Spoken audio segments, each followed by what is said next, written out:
Hey there, Internet. Frisco Flame here, and welcome to Underground Lucha Things, the Lucha Underground Retrospective, where I, someone who has only now watched half of a season of Lucha Underground, goes through episode by episode and tries to discover the joy of this.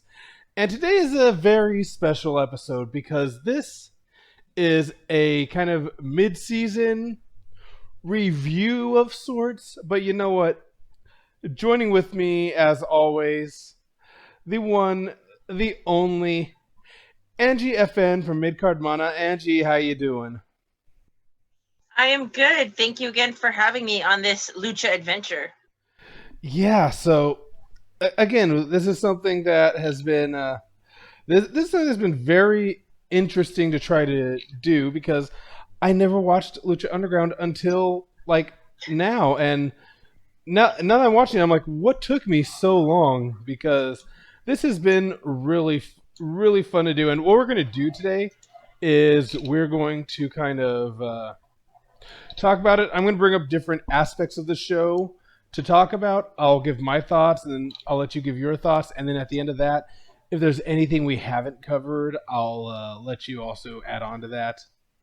But first, you know what, Angie? Everyone knows my experience. I never watched the show. It's on free. I've been trying to do this show. I finally do this show. But Angie, what's your experience with Lucha Underground? How did you get into these underground lucha things? So actually, I'm not really good with modern technology like TVs with a billion channels, but my parents are. And so back when it had first come out in 2014, my dad would like channel surf. And he just randomly found, I want to say it was maybe the second or third episode. It was really early on. It was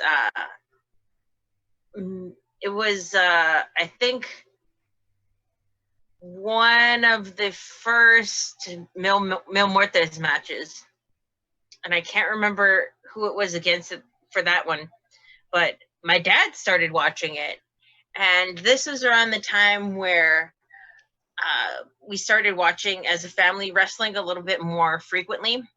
Instead of it just being me and my grandpa, it was now me and my dad and my grandpa and all of us. So yeah, he randomly stumbled upon it, and I was like, huh, I've never seen this before. And then of course, Chavo Guerrero Jr. comes on, and I'm like, oh, this is where John was, because he wasn't in the WWE anymore, right? We're always wondering, oh, I wonder what happens to Chavo. Wonder what happens to John Morrison and so forth. Because at around that time, me and my family were still pretty much only watching WWE. It wasn't until we started watching Lucha Underground that we were like, oh wait, yeah, maybe there's other wrestling on other channels that we should try and check out or look for or try and find. And that's when we started going for Impact, when New Japan, and New Japan didn't start on Access until much later, I believe. But that was when we also, as we were channel surfing for other wrestling, my dad got into Championship Wrestling from Hollywood as well. And besides Lucha Underground and New Japan, but yeah, so it was really by chance. It wasn't something that we went out looking for as much as it was my dad just happened to find it as he was channel surfing, and we both decided this is cool.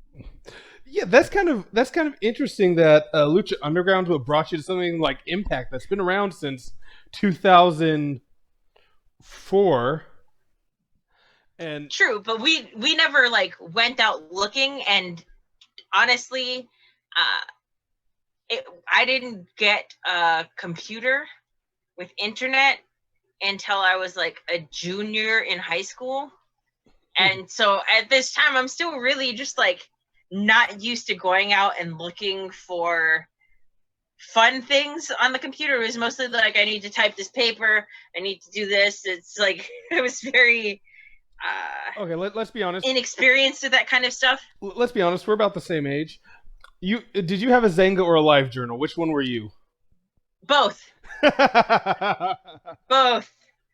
Uh, my friends at one school, at the school that I went to high school with, and all had zangas. But the friends that I had from the school I came from before had live journals. Hmm. Uh, Yeah. that's oh man, I remember those. Man, my I am so glad my super emo Zanga is gone because I was an emotional wreck in high school. So But was I. I'm a little sad that mine's is gone because I'd like to look back and just laugh at it, really.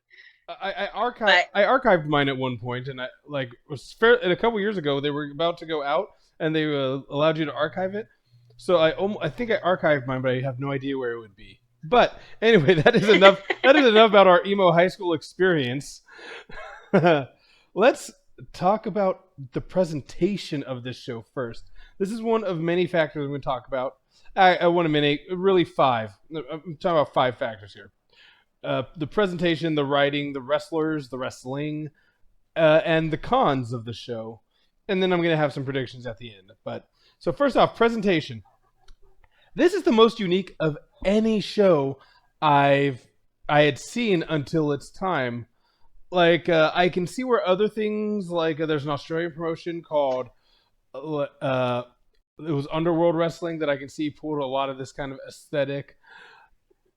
Just but still, I think just the way it's shot is still so unique to it. Where half of it is shot as a television show, and it benefits from being focused on as a television show before being a wrestling show. It's a wrestling show. It's a television show about a wrestling show, and the choice to have an actor as the GM remains one of the best decisions I've ever seen made by a company. And I hope in the future some other companies take this route. Hire someone that knows how to act to be your authority figure if you're going to have one, because wow, did it make a world of difference. Again, I'm going to throw a clip in here. I'm going to have to search it, but I have a clip, and I'll send it to you a little later, of Dario Cueto when I first saw him in The Boys and Girls Guide to Getting Down, where he plays a cocaine dealer. You know, you may be able to get it cheaper, but you won't be able to get it better. This one comes straight from Peru. Doesn't have any withdrawal whatsoever. You will enjoy the sex. You will be sleeping. You need to, at the end of the day, you want to sleep. You know, you have a good time and you want to sleep. How much you say you want? nice. But yeah, he is brilliant. He is a very, very bright spot on this show. I absolutely adore his casting. He's wonderful. I cannot say enough good things. And the stylistic change between like the way it's filmed, like when you look at it, the story beats have a very telenovela feel, while there's a very different look for the in-ring wrestling segments. So it almost feels like cutscenes in a video game to try to further immerse you in the world between the game of actually having matches. Uh, some of your thoughts, Angie. Edgehead, whatever level you're going to call it. El Jefe, I think, is what they called him a couple times in it too. But I mean, just having somebody who knows how to really be that character all the way without having to worry about the actual technical parts of running the show really or booking the match or anything like that. Just having somebody who is the face of, or I shouldn't say face, but the authority figure without the actual technical authority, so that he only has to focus on bringing this character to life without the stress of a lot of the other things that go into running a promotion. I think it's great. Interesting, not to be too far of a non sequitur side note, the man that plays Dario Cueto was also in the Alison Brie film Horse Girl that's on Netflix. Because I was just watching that and I was like, huh, Look at that. It's Dario Cueto. Because the movie sounded weird and kind of interesting. So I was like, huh. What is Horse Yeah. Girl? It's a weird movie. That's all I'm going to tell you. You have to go and take that journey yourself. Okay. It's a real trip. It's a real trip. I was not expecting that movie to do what that movie did. Anyway, I'm now very concerned with how vague you're being with that movie. But I guess check out Horse Girl on Netflix if you want to see Dario Cueto and hopefully not sex with a horse. I don't know what you're. No, this isn't Equus or anything. Okay. No, he, I will admit, has a painfully small part. I know they say there's no small parts, just small actors, but no, for real, he has a painfully small part. As an actor, he has a painfully small part. But still cool to see that he's active, still doing things. It's always nice because he was one of the big people. I was like, what did he do after Lucha Underground? Because everyone else, were wrestlers or performers, and they went back to the promotions that they were at before. You see so many wrestlers that come through here. Some bigger names like Chavo and John Morrison, aka Johnny Mundo, and then you see other people that you're really getting introduced to for the first time, like Prince Puma and some legends from Mexico, like Drago and Aerostar, Phoenix and Pentagon Jr., all them. This is where they really start to get introduced, right? So I think. God, could you imagine? I just had bring in Dario as a manager in AEW, or again, if WWE were to hire him as would be dope. That would be dope. I'd be 100% behind it because it would just be it'd just be great. I think AEW, he would fit right in. Yeah, I think definitely he'd be given a little bit more creative character freedom than he would in a place like WWE. Not to badmouth WWE, but I think even Impact he'd be pretty cool too. Yeah, and to be fair, like he's an actor, so he doesn't exactly need the creative freedom. Like he can, I have a feeling he could read whatever you need him to read, and it would be amazing. But oh no, don't get me wrong, I think that too. But because, like, especially if we're going with that lineage of storyline, right? That he is still Dario Cueto, or he is still Dario Cueto. He knows the character better than anyone else that maybe didn't have this experience could script it for him. Fair, and yeah, like I said, just you're right. There's just so much that could be done there, and speaking of script things for him, let's talk about the writing. And this show is 1 hour a week. It is, it's not even an hour. It's really 44 minutes. And that's, just how TV time works. It's a very tight 44 minutes, though. It is a very That's tight, the thing. Yes. They do a great job fitting a lot into that hour.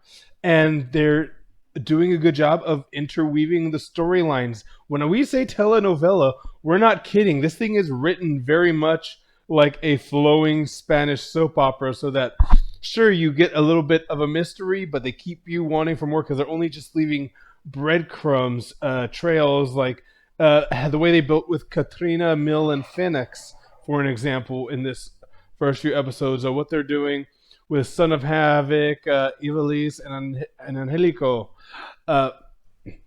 Kind of this weird interweaving thread of whatever the hell King Cuerno's doing. There's a really good job, and they really take advantage of the theatrical elements, especially Dario's office scenes. Office hours in Mr. Cueto's office are among my favorite things that they do because Dario Cueto is just such a great actor. I don't even know this actor's actual name, but the character of Dario Cueto is just so good, and every time he speaks, I'm enthralled. Even if he's speaking Spanish, a language I do not understand, I am completely invested and reading the little the lines so I can understand better. they do a great job structuring it. And again, I'm not talking about the booking. Which is a weird thing because the way the booking is, I'll kind of talk about that when it comes to the wrestling, but I'm speaking of the show as a writer, the segments people would be taking care of, and it is it is well done in my opinion. Especially like I said, given the limited amount of time, they keep you wanting more, and they keep doing it the right way. Angie. Yeah, I think the really cool part of Lucha Underground, when you look at it as a television show, like how you would view a soap opera or a regular format TV show rather than a wrestling show, they are able to tell so much as far as story. You're able to follow several different threads in a single episode, and the episode feels both really much longer than 44 minutes as well as much shorter. It goes by much more quickly. It never feels like a task to have to watch it. Like, it never feels like you have to really trudge through anything because of how quick and how fast paced not only the matches are, but the segments that are in between, as well as the commentary helping to connect all of these different threads together. But it also just feels like so much happens in such a short span of time. So you're never really feeling like, do you know what I mean? It's hard to describe, but just you're never really disappointed or just like feel like you're waiting forever for a payoff for something, because each little bit of story that they tell you satisfies just enough that you're not like disappointed or left wanting a whole lot more. You want the next step, but you're not like crushed. You know what I mean? Like how some other wrestling shows, and to contrast it with other wrestling shows, WWE specifically, which is the biggest and probably the most famous and popular in the world, there's times where you follow a story and you get little bits of it on every Monday Night Raw or Friday Night SmackDown or Wednesday Night NXT, and then all of a sudden you've reached the end of it and you didn't even know it was going to be the end of it, and you're just left disappointed. Like the payoff wasn't there at any level. You know what I mean? Yeah, and So I feel like the storytelling is much more effective and much better pieced out. yeah, and something that you brought up is the commentary team. I really don't know where that would fall. I guess that'd be in presentation. But the commentary team, I actually see for me that comes close to being a con, almost because I don't think they're good as the traditional play-by-play and color commentator that we'd normally hear. However, they do a really good job with explaining what the hell is going on. Like especially, I think it's Vampiro that comes in a lot of times as the historian, or Yes. is he? Yeah, I can't tell. It's Vampiro Striker that comes in doing a lot of the history stuff, explaining a lot of the more lucha libre aspects to it to an unfamiliar audience in the world of lucha libre. So I do give it that. I do not think it's a strong commentary team, but I think they're a useful one. I disagree. I think that for the purposes of the show as it is, because like how you had mentioned before, it's not really a wrestling show, it's a show about a wrestling show, a wrestling promotion. So structurally, I think they're very effective for getting people that maybe are not familiar at all to wrestling to understand the significance of what's going on, not just the significance of lucha libre, but the significance of what they're doing in general, whether it be within the actual match itself, calling action, or talking about the different rivalries that are going on within said matches when they have, like Drago versus Aerostar or other people that kind of have a history with one another. But also adding that extra history, which I do believe it is a little bit more Vampiro than Matt Striker. Adding the extra history so people who do like this kind of stuff and already are watching history or already watching wrestling get that history lesson on top of that. Because I know for me, I liked wrestling before I started watching Lucha Underground, but there was so much about specifically Lucha Libre that I did not know.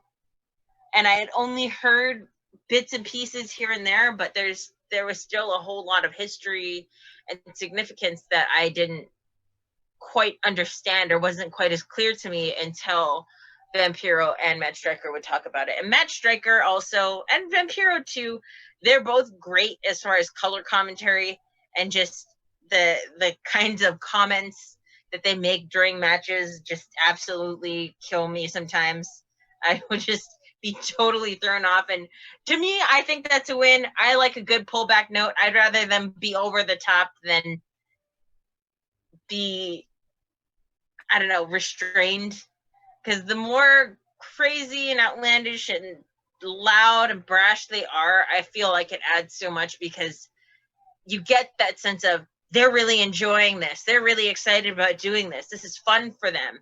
And that fun becomes infectious. So that's why I think, not to, again, go too far off, but I think that's why people like me, theatrical people, I will say, like Mauro Ranallo. There's a lot of people I know that don't, but I love him because of how engaged and into the matches he gets. And he's always very present. And when you talk about, being on stage or whatever, you have to be very present in your scene, in the play, or what's going on, what have you, so you don't look detached. Because if you're not really paying attention or not really trying to think about what's going on in the scene and your mind starts to wander, you don't think it'll be obvious, but it'll start to become very obvious because you'll subconsciously or unconsciously just drop in your body and your character, and then you stick out like a sore thumb. So I think that engagement of Vampiro and Matt Striker is super effective. And I think that's what really makes a lot of the matches for perhaps people that aren't necessarily that into wrestling at the juncture of when they're watching this. I know my dad really liked it. I guess I could see some of your points with Striker and Vampiro. Again, it's. I know, like, the first time I ever saw an episode, like, the commentary team was, again, one of the things that I just was not in love with. Again, maybe they'll grow. I hear Vampiro eventually gets better at at it, but again, clearly we are not quite in sync on that one, and it's tearing up my heart. That was in sync, right? Just yes. making sure.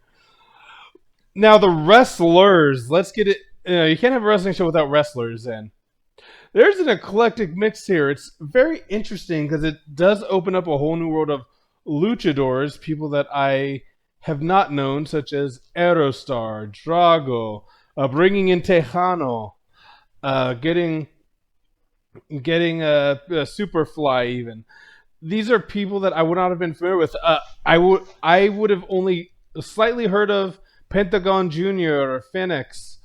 Mil Muertes, I think, is the creation of Lucha Underground, but still, just having these luchadors, having these actual AAA luchadors in there, keeps the name very true, while having some people like, getting your people like your Chavo Guerrero, your Johnny Mundo, some American Styles, Brian Cage.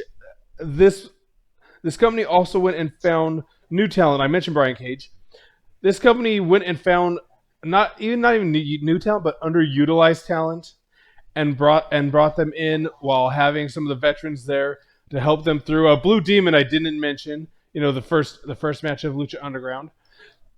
I think that they are doing a great job building this. I think they're doing a great job building this roster. I'm going to make a small complaint when I get to my cons about this roster, and I'm sure that and I'm sure you'll agree with me on that one when I get to it.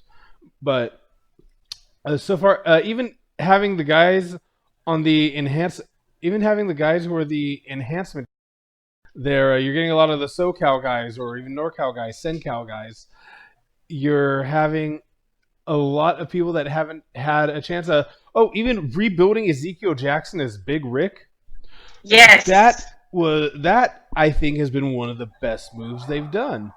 I think that he really thrives as this Big Rick Bossman character, and I look forward to seeing who else they eventually bring in. But I think that they pass with flying colors in the terms of having a roster. Again, there's a large discrepancy I'm going to mention in my cons. I'm wondering if you're going to pick it up, but if not, we'll talk to it when we get there. I feel like I know what you're going to say, so I will change some of the things I will say to save it. But like you said, there's so many people that we're introduced to here, especially from AAA, a lot of the more traditional lucha libre style that perhaps we didn't get a chance to see. I think also a lot more of the stipulation kinds of matches that we would see in lucha libre, with, you know, the significance of the mask being really explicitly stated, which I don't think a lot of US audiences necessarily understand inherently. Like, that's something that has to be, I think, more explicitly stated, is, you know, to, in the tradition of lucha libre, the mask is everything. If you're a masked wrestler, that's your identity, and to have that taken away is a huge deal. Whereas here, you would be like, oh, I lost my mask. Okay. I think that there's definitely a cultural divide that this helps to explain, as far as wrestling style, wrestling tradition, and also the wrestling sort of legacies. We see a lot of second generation talent, third generation talent come through this show already. When you talk about Blue Demon, when you talk about Chavo Guerrero, who was popular for sure, and we knew Chavo from his time in the WWE, but getting to see, you know, as they talk about the Guerrero family name and how important that is in Mexico and in the tradition of lucha libre, I think that is something that is fascinating. And then you show people that perhaps at this juncture in time in 2014 are much less known. And we see people that now today are on TV every week. Prince Puma, Pentagon Jr., Rey Phoenix, Johnny Mundo was already kind of on TV every week earlier, but then also getting to see people that have more recently started to make a more solid name for themselves. Brian Cage is one that you brought up as well. To see them so long ago, even though it's not that long ago with everything that's been going on, especially from the beginning of this year, 2014 seems like much longer ago than it actually is. So seeing how a lot of these talents were then to how they are now, and getting to go back and sort of compare and contrast, definitely super cool. It's been a real joy just kind of experiencing this for the first time. And speaking of wrestlers, let's talk about the wrestling, because despite it being labeled lucha, we do get quite a variety. I mean, even the first match is a very traditional match.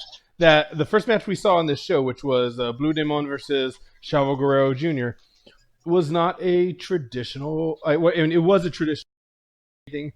Fancy, it wasn't anything flighty. We start seeing flighty things as we go on. Things start getting more intense as we build. But I am just loving the fact that I'm just loving the fact that we are getting a lot here. We're being given we're being given a great variety, and depending on where these people are from, we either see a mix of styles, and we even see different styles within the same people. Again, when we got Prince Puma, when we got Felix versus Mil Muertes, both are fighting a luchador style, but we're getting kind of the more traditional, grounded, brawling style versus the very high flying. When we get Prince Puma versus Brian Cage, we're getting just absolute monster strength against again some high flying. We're getting even Pentagon is throwing in some submission wrestling there. We're getting a blend of styles that I think serves to open up more doors to what can be done. And again, looking at a lot of stuff, if I had have seen this stuff in 2014 and 2015 when it came out, my mind would have been blown seeing this for the first time. Like I've seen all this stuff on indies since then, and I would definitely say Lucha Underground has been incredibly influential to what we see today. And yeah, I wish I'd experienced it much earlier. What about you? I'd have to agree. Definitely, I think for people that maybe are just coming to Lucha Underground for the first time now or more recently, you might feel a little bit differently. You might also be like, oh yeah, I remember seeing Ray Phoenix and Pentagon Jr. in the Indies. I remember seeing Drago come to this match and that and that. But I mean, for its time, for 2014, this is a pretty huge deal. It not only exposed a lot of people to the Lucha Libre style of storytelling as well as, in ring work, but it exposed a lot of people to all of these new wrestlers and the different sorts of characters that came with them. And that's another thing that I think is a really big pro when we talk about the wrestlers and the wrestling is the character work that came with them. Because there are a lot of people, or I shouldn't say a lot of people, there are a couple of very specific wrestlers that now we know today they have talent. They're able to do everything that everybody else can do, but just being able to stick within that gimmick and wrestle that style that's appropriate for the character. So, for example, Mil Muertes isn't out there doing a bunch of moonsaults and all that kind of stuff because he knows that's not what he is. And I think that's something that is important to note as well. Nobody is necessarily restricted, but all of the movesets, all of these sorts of styles feel really special here. And they're all complemented very well. They're highlighted very well. Even if you've seen the moonsault 100 times, it always feels very special. And I think possibly a lot of it is how they choose to actually shoot the matches. I know you're not a big fan of the overhead camera. I hate that camera so much. But I like that camera a lot because it gives a different perspective. It's something that you don't see. And especially with a lot of the aerial or high flying moves, getting to see the distance that these guys span as they're leaping through the air is impressive. And yeah, you can kind of see it when you're looking at it like this, but getting to see it from overhead as you watch as they sail over the gigantic center graphic in the ring, it adds a different level of spectacle, I feel. Yeah, although I will say with having that large thing in the center of the ring, it does make some things impressive. Like when you see somebody leap from a corner or a springboard and pass that thing, it's like, oh, that's more than halfway across the ring. That is quite impressive. But yeah, like I said, that top rope, there's been a few things I've liked about it. Like when we saw the bull rope from the top, when we see how long it truly was, I kind of like that. And yeah, when there's some action going by, but it's just still weird. It's still weird perspective outside of a ladder match to me. But what can you do? we've praised Lucha. We spent like the last half hour praising Lucha Underground, but now let's sit down and talk about what this company is doing wrong. I'm like, do I start with this or do I end with this? You know, I'm going to start with this. I was going to say you want to start with it Yes. because I think I know what you're going to say. Where is your women's division? You have Sexy Star and you have Evilise and nobody else. You might have you had like Black Lotus coming around, but she got abducted, so we'll see where she's going. But you don't have a you talk about how we're not going to put over your head. We're not going to bash you over the head with how progressive it is that we have women fighting men here. It's like they have nobody else to fight. Somehow they fought they have everybody to fight except each other. So I mean, what do you don't have a women's division where there are other luchadoras there are other women available to wrestle, and somehow you found none of them. I can name 25 in LA alone off the top of my head. They're mostly the women of wrestling roster, but still, I could name plenty of women who were around at that time. You could have even brought in for one-time enhancements. You had Famous B there like 4 times. You could have found one woman to job to Evilise or Sexy Star. Man, get guns out for Famous B. Jeez. I'll send him an edible arrangement or something. But yeah, that was what I was gonna bring up too.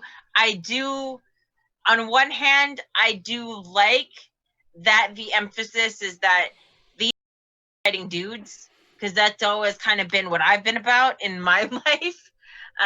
I've always been the sort of 5'2", scrappy, I know scared you brother sort of style. So I liked that about Lucha Underground.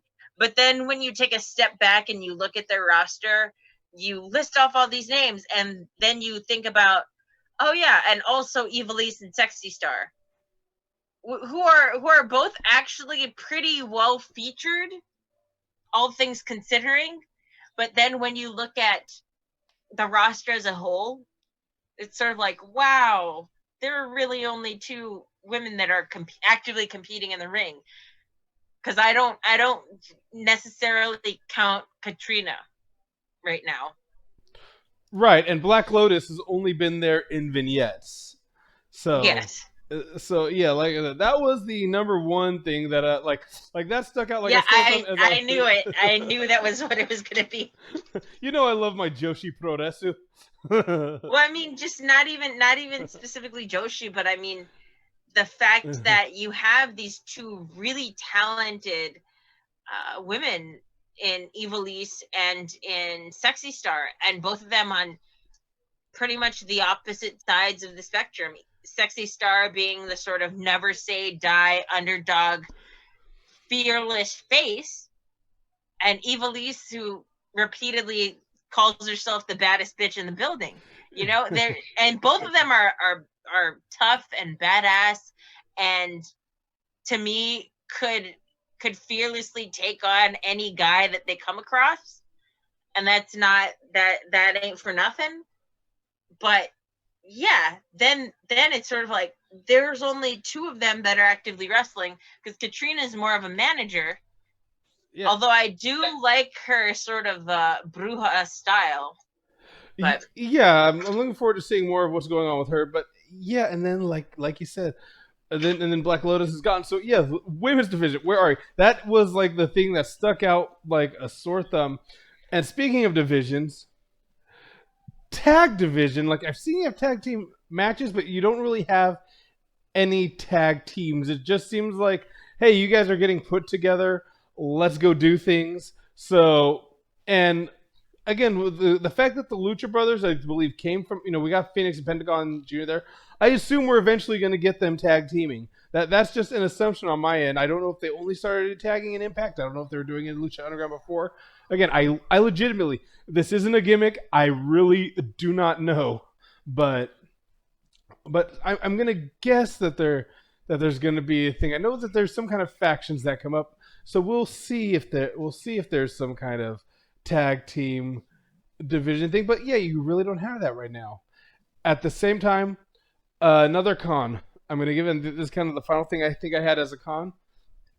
We see the same people over and over and over again. It's a 1 hour show, so I get it's like when NXT was an hour and only on the network. You got to push the stories you're going to put on TV because you've only got a certain amount of time. At that same time, it kind of also conditions us to think of people in a certain way. Like we only saw Havoc as Son of Havoc as a J-Bro for quite a while.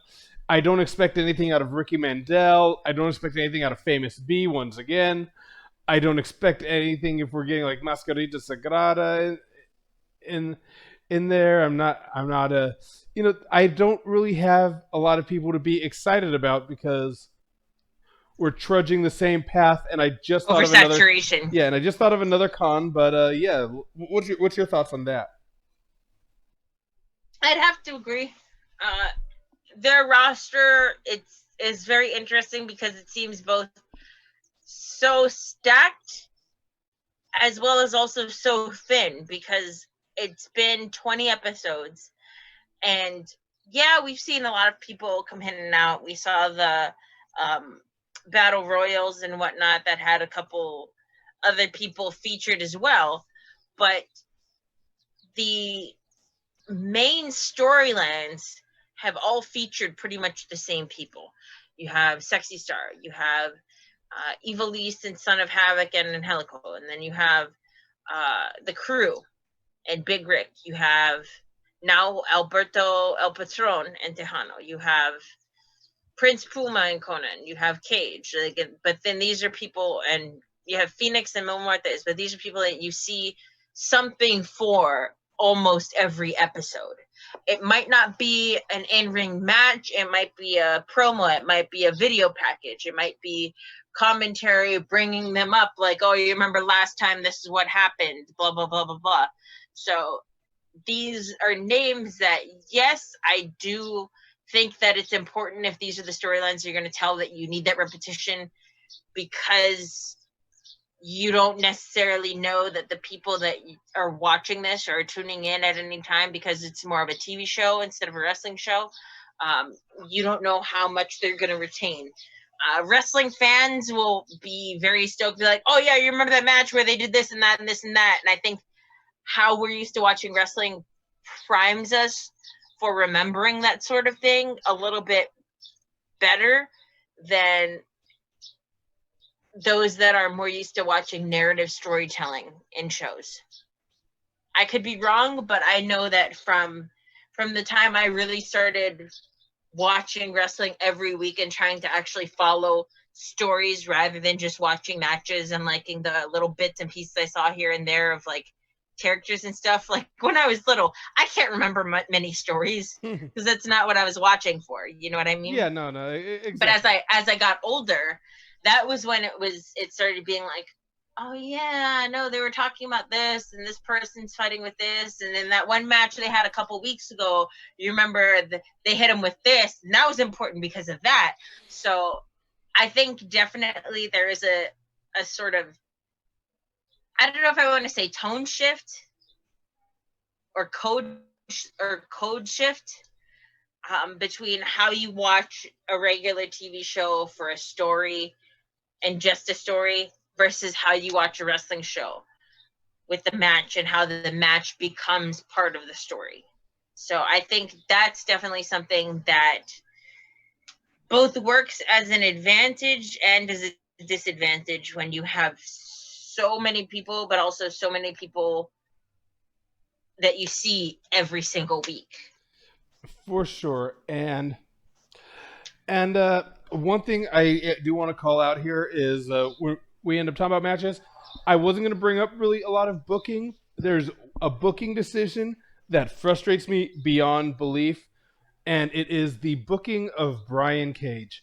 Because it's great to have him in here as an indestructible, unstoppable, takes no shit, gets it done heel. However, you keep neutering him week after week, and at points where he's lost, I think 3 different matches where he could have had a shot at the title or something else because he wouldn't stop beating up the person. He wouldn't just go for the win. And after a while, Hubris. that just gets tiring. It's like, okay, he no longer looks like an angry, vengeful badass. He just looks like an idiot now. He looks like he doesn't know the rules to the game he's playing. Yeah. Yeah, and it's rough because this is a very specifically Brian Cage problem that you see follow him, not only from Lucha Underground, but even somewhat in his time in Impact, which he was finally able to sort of overcome in Impact a little bit more successfully than, say, AEW. Not to be too... Yes, I'm sorry. I got so frustrated I knocked my mic out of the way when you just mentioned how they booked him in AEW, kind of the same. It's just, and it's a real bummer to me, honestly, because I don't understand what it's meant to accomplish.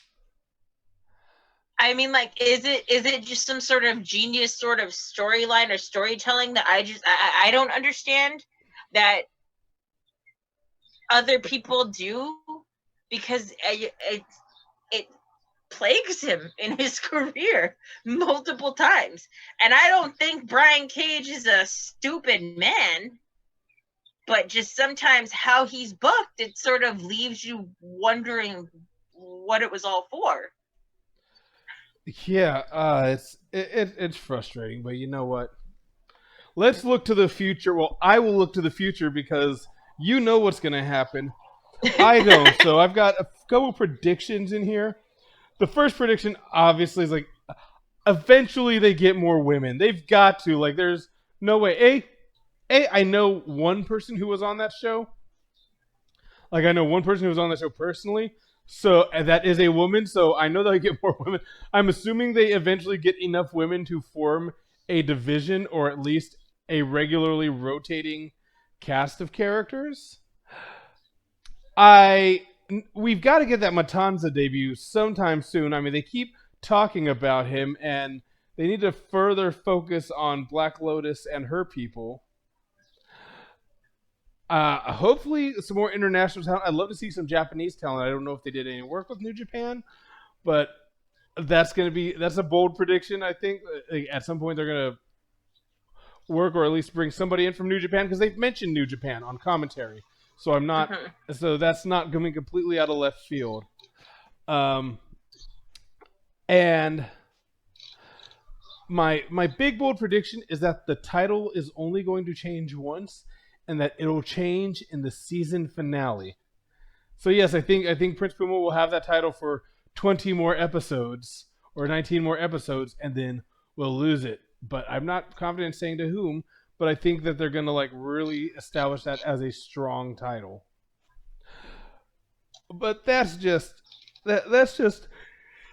me. I'd ask you what you're excited for, but I feel like that would spoil stuff for me. I just had a friend message me to ask if he could be on a particular episode, and I'm like, I don't know when that is. I don't get spoiled on these things.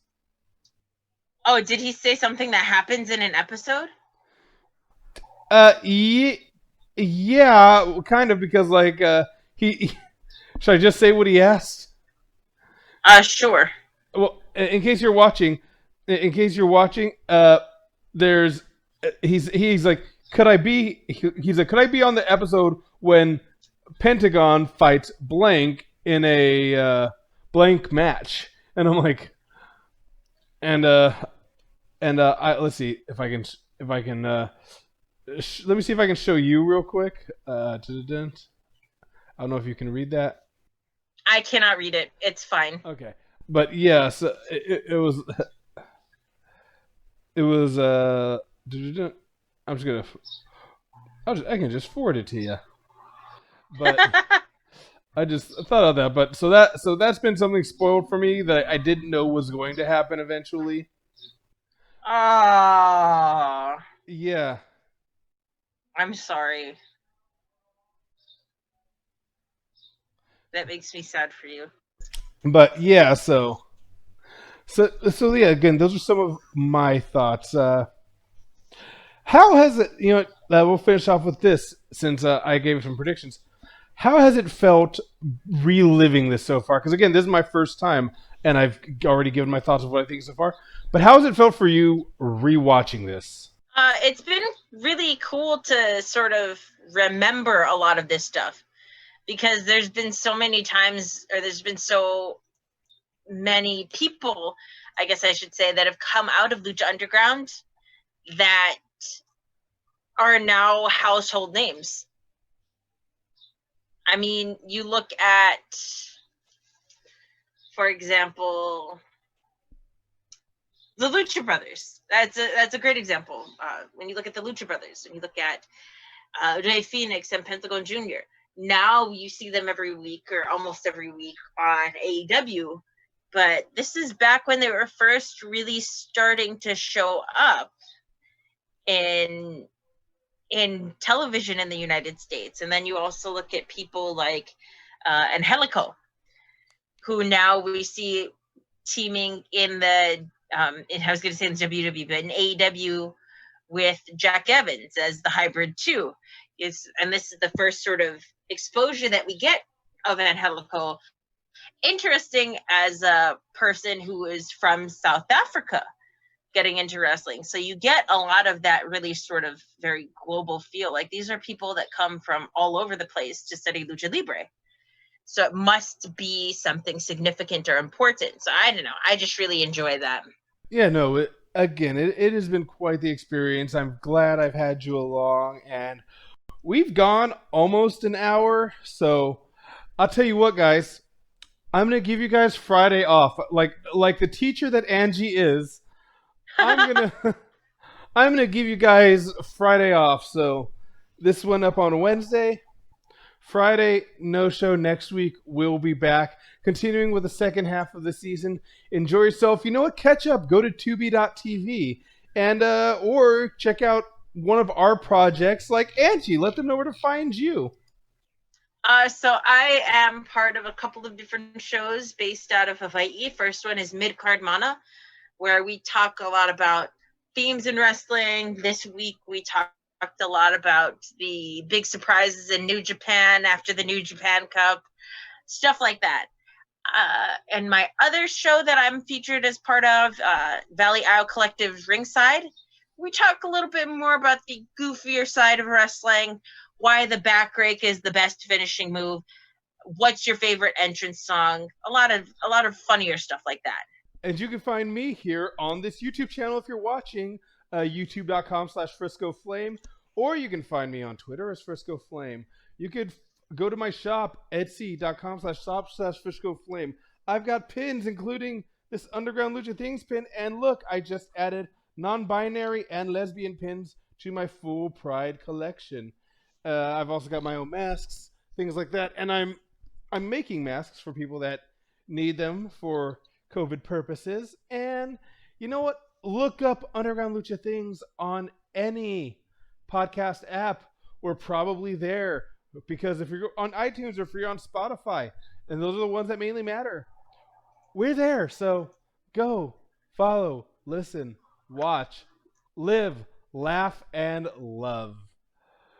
But for myself, for Angie, peace out, party peoples. I will see you next week with more Underground Lucha Things.